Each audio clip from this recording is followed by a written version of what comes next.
ça c'est l'ouverture de ligne, donc on vérifie qu'il n'y a rien sur la voie, parce qu'il peut y avoir des cailloux, tu peux avoir ta caténaire qui peut avoir lâché. Nous on donne le feu vert pour l'ouverture pour la journée. Ouais, du coup mon collègue est à l'avant, donc il a 3 boutons, il a un arrêt d'urgence, un signal, un klaxon. Et lui à tout moment il peut soit nous arrêter ou bon, comme tout à l'heure klaxonner pour prévenir qu'il y a quelque chose sur la voie. Du départ du Fayet jusqu'au Nid d'Aigle, tu passes par tous les stades de végétation.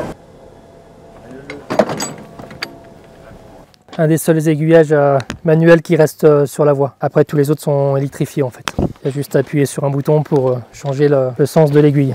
Celles-là, elles ont été électrifiées à 57. Les nouvelles machines, c'est plus système, on va dire, électronique, c'est logistique. Là, c'est plus de la conduite, comme on dit, mécanique. Donc, la salle volante te permet d'accélérer. Plus tu montes l'écran, plus tu vas faire accélérer ta machine. Par contre, là, après, en descendant, on récupère le courant. On se met en mode freinage. Donc là, tu freines. À la montée, tu accélères et à la descente, ça te permet de freiner.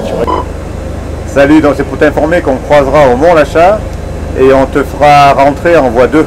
Ok, bien reçu. Ouais, ok, bien reçu. Moi, je m'appelle Pierre, je suis le superviseur du tramway du Mont Blanc. Je suis aussi conducteur de train et mon rôle, en fait, c'est d'organiser la journée de train. J'ai mon programme qui est ici, avec tous les trains qui sont programmés pour la journée. Et grâce à mes écrans, je peux voir tous les croisements et ça me permet de pas que les trains se rentrent dedans, éviter de faire des face-à-face. Et donc, c'est moi qui gère tous ces aiguillages et toute cette gestion des trains pour la journée.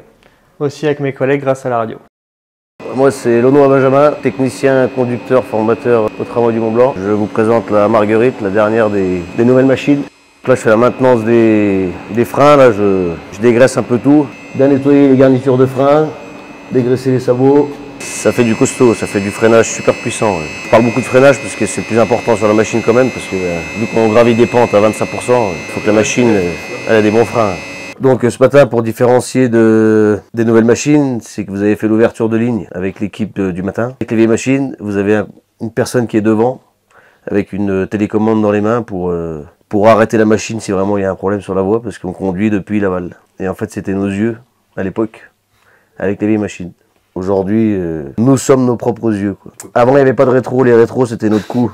Et la personne qui était devant, le chef de train. Les rétroviseurs, donc là, vous avez la gauche de la machine et puis la droite de la machine. Ah bah là il y a tout qui change. Pour accélérer le train ou le freinage, c'était un volant. Aujourd'hui c'est un manipulateur de traction freinage. Si on pousse vers l'avant, donc on pousse, on va chercher la traction. Si on tire vers nous, on va chercher le freinage. Le tram a des belles saisons devant lui et il va avoir une gare terminus au Nid d'Aigle qui va changer la vie à beaucoup de personnes. Comme toutes les personnes qui sont PMR, tout ça, et qui n'ont jamais pu monter au sommet, car avant on s'arrêtait en rampe. Aujourd'hui, c'est toujours le cas, mais en 2026, on devrait s'arrêter à plat pour accueillir toutes ces personnes qui n'ont jamais pu monter au sommet.